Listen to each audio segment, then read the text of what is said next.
વડોદરાની એસએસજી હોસ્પિટલમાં તબીબો પર થયેલા હુમલાના વિરોધમાં રેસિડેન્ટ ડોક્ટરો હડતાળ પર ઉતર્યા છે. કોલ્ડ રૂમમાં મૃતદેહ ડીકમ્પોઝ થવાના મુદ્દે પરિજનો અને હોસ્પિટલ સ્ટાફ વચ્ચે થયેલા વિવાદ બાદ પરિસ્થિતિ તંગ બની હતી. આ ઘટનાની ગંભીરતાથી લઈને જિલ્લા કલેક્ટર અનિલ ધામેલિયા અને જોઈન્ટ સીપીએ તાત્કાલિક હોસ્પિટલ પહોંચી રેસિડેન્ટ ડોક્ટરો સાથે બેઠક કરી હતી. સુપ્રિન્ટેન્ડન્ટ ઓફિસ બહાર નારાજ તબીબોએ ધરણા પણ યોજ્યા હતા અને સુરક્ષા સુનિશ્ચિત કરવાની માંગ ઉઠાવી હતી.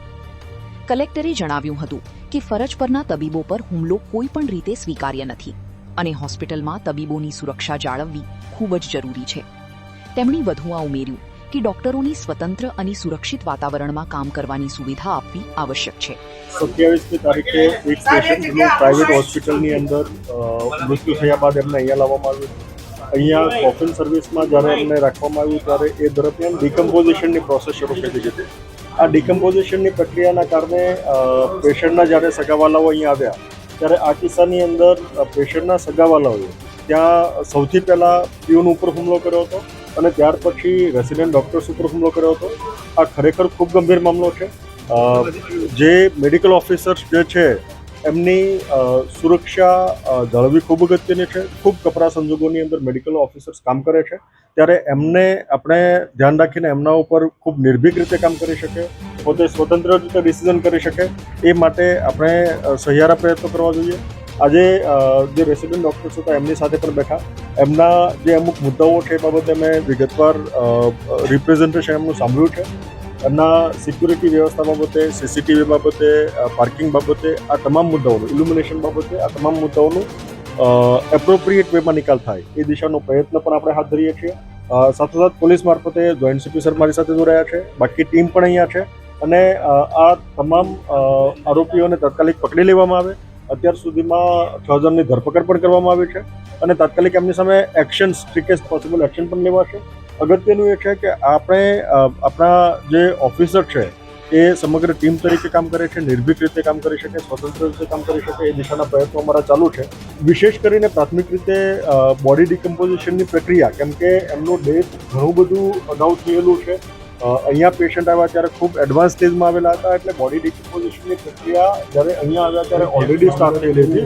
એટલે આ કિસ્સાની અંદર વિશેષ કરીને ડૉક્ટર્સના ટીમ અને પ્રાથમિક રીતે આપણો જે ટીમનો જે અભિપ્રાય છે એ મુજબ બોડીની ડિકમ્પોઝિશનની પ્રક્રિયા ઓલરેડી સ્ટાર્ટ હતી અને આ કિસ્સાની અંદર જે પણ સત્વરે એમાં કરેક્ટિવ એક્શન લેવા પત્ર એક્શન પણ લઈશું અને કાર્યવાહી પણ. હાલમાં અમે અમારા પ્રશ્નો વિશે કલેક્ટર સાહેબ અને સીપી સરને રજૂઆત કરી છે. સરે પણ બહુ જ પોઝિટિવ વર્ડ્સમાં અમારી રજૂઆતોને સાંભળી છે અને અમારી રજૂઆતો આગળ લઈ અને આ સમગ્ર મુદ્દા અને પ્રશ્ન અંગે પોઝિટિવ રિસ્પોન્સ, પોઝિટિવ એટીટ્યુડ સાથે we as radio representative we are thankful to our team sir, CP sir and our collector sir. એ આ સારું છે. અમારી જે મહત્વનો અને મુખ્ય માંગણી માત્ર એક જ છે, સઘન સુરક્ષા જે કાયમી હોય અને જે ફ્લોર પર રહે. જી, હડતાલની ભવિષ્ય અને હડતાલની ડ્યુરેશન માટેનો જે નિર્ણય છે એ હજુ અમે વિચાર વિમર્શ કરી, અમારા કલીગ ડોક્ટર્સ અને અમારા સિનિયર ડોક્ટર સાથે વિચાર વિમર્શ કરી અને હડતાલના ભવિષ્ય વિશેની હાલમાં અત્યારે ઇમરજન્સી સેવાઓ ચાલુ છે. હાલમાં ઇમરજન્સી સર્વિસીસ ચાલુ છે અને ઓપીડી સેવાઓ પણ ચાલુ જ છે. ઓપીડીમાં માત્ર રેસિડેન્ટ ડૉક્ટર બેસેલ નથી, બાકી ઓપીડી સર્વિસમાં, ઓપીડી વિભાગમાં દર્દીઓની સેવાઓ એઝ ઇટ ઇઝ રાબેતા મુજબ ચાલુ. ઘટનામાં સંડોવાયેલા 5 આરોપીઓની ધરપકડ કરવામાં આવી છે, જ્યારે સમગ્ર મામલે ઊંડાણપૂર્વક તપાસ કરવા માટે કમિટીની રચના કરવામાં આવશે. આ ઘટનાને લઈને મામલો રાજ્ય સરકાર સુધી પહોંચ્યો છે અને સ્થિતિને નિયંત્રિત કરવા તંત્ર સક્રિય બન્યું છે. ઘરે મૃત્યુ પામ્યા હતા અથવા તો બીમાર હતા અને મૃત્યુ પામ્યા હતા, પછી એમને સવિતા હોસ્પિટલ લઈ જવામાં આવ્યા છે. એમના ડેથ સર્ટિફિકેટ ઉપર આશરે 4:50નો સમય લખવામાં આવ્યો છે. આપ મીડિયાવાળા વધારે કન્ફર્મ કરી શકો. આ વાત મને મળેલી વાત છે. ત્યારબાદ આશરે 7 વાગે અમે રંજનબેનના દેહને કોલ્ડ રૂમ મોર્ચરીમાં કેબિનેટમાં મૂકે. જો મૃત્યુ પછી 5-6 કલાકનો સમય 44-45 ડિગ્રી સેન્ટીગ્રેડના ટેમ્પરેચરમાં વીતી ગયો હોય તો ડીકમ્પોઝિશન પ્રક્રિયા ઓલરેડી ચાલુ થઈ ગઈ હોય. અને આપ સૌ જાણો છો કે ઉનાળામાં ડીકમ્પોઝિશન પ્રક્રિયા બહુ જ ઝડપથી થાય, એટલે જ જૂના જમાનામાં આપણે મૃતદેહને બરફની પાટ ઉપર મૂકતા હતા.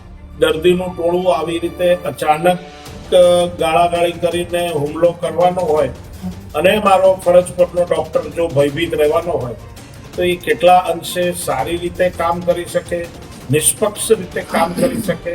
અને એટલા માટે જ અમે અમારા તબીબોની સાથે છીએ. આ પહેલી વખત એવું બન્યું છે કે રેસિડેન્ટ આલમ તથા તબીબી આલમ એટલે કે શિક્ષક આલમ પર એક સાથે આ રીતનો જઘન્ય હુમલો થયો છે. ઘટના ખૂબ જ નિંદનીય હતી. આ પ્રકારના બનાવો ના થવા જોઈએ, કેમ કે સરકારી હોસ્પિટલની અંદર જો તબીબને એક સુરક્ષિત માહોલ કે સુરક્ષા મહેસૂસ ના થાય તો એ કઈ રીતે નિષ્પક્ષ સારી રીતે ફરજ બજાવી શકે એવી એમની રજૂઆત હતી. આ બાબતે અમે ખૂબ સંવેદનશીલ છીએ. મારા સ્તરે અને સરકારના સ્તરે બધા જ ઉપાયો લાવવા માટે સરકાર કટિબદ્ધ છે અને એક પછી એક હવે આ બાબતે નિર્ણયો લેવાશે અને નવી સુરક્ષા સિસ્ટમ ઊભી કરી છે. સીસીટીવી સર્વેલન્સ સિસ્ટમ તો લગભગ યથાસ્થાને ગોઠવાઈ ગઈ છે. કેમ્પસની અંદર જે અમુક નાના મોટા એરિયા છે જ્યાં રાતે કદાચ અવાવરું એરિયા, ત્યાંનું ઇલ્યુમિનેશન જે એક વખત બધું કરેલું હતું એમાં કંઈ પાછી કંઈ ખામી થઈ છે તો એ અંગે પણ બાકીનું કામ પૂરું કરવાનું.